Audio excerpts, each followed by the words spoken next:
پاکستان کے ایک چڑیا گھر میں ایک شیر بہت پریشان رہنے لگا۔ اس کی پریشانی کی وجہ یہ تھی کہ اسے روزانہ صرف 1 کلو گوشت دیا جاتا تھا، اور جب وہ مزید مانگتا تو جواب ملتا، مہنگائی بہت ہے، اتنے سے ہی گزارا کرو۔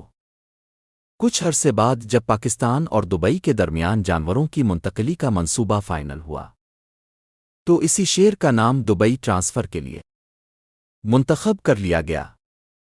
شیر خوشی سے پھولے نہ سمایا، سوچا چلو اچھا ہوا جان چھوٹی، صاف ستھرا چڑیا گھر، اے سی والے پنجرے اور پیٹ بھر کے کھانا ملے گا۔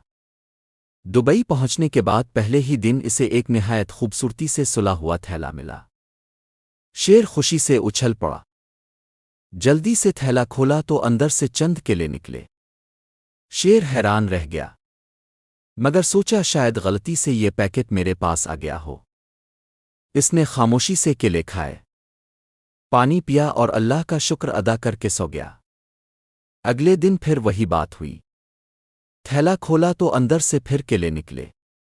اب کے بعد شیر کا دماغ گھوم گیا۔ اس نے غصے میں کہا، کل آنے دو، میں اس ڈلیوری بوائے سے خود نمٹوں گا۔ اگلے دن جب ڈلیوری بوائے آیا، شیر نے اسے وہیں روک لیا اور تھیلا اس کے سامنے کھولا۔ اندر سے پھر کیلے نکلے۔ شیر دھاڑا، یہ کیا بکواس ہے؟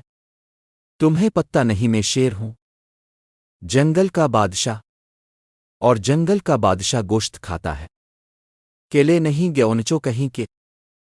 ڈلیوری بوائے نے نہایت اطمینان اور نرمی سے جواب دیا، جناب میں جانتا ہوں کہ اب جنگل کے بادشاہ ہیں، لیکن معذرت کے ساتھ آپ کو یہاں بندر کے ویزے پر بھیجا گیا ہے۔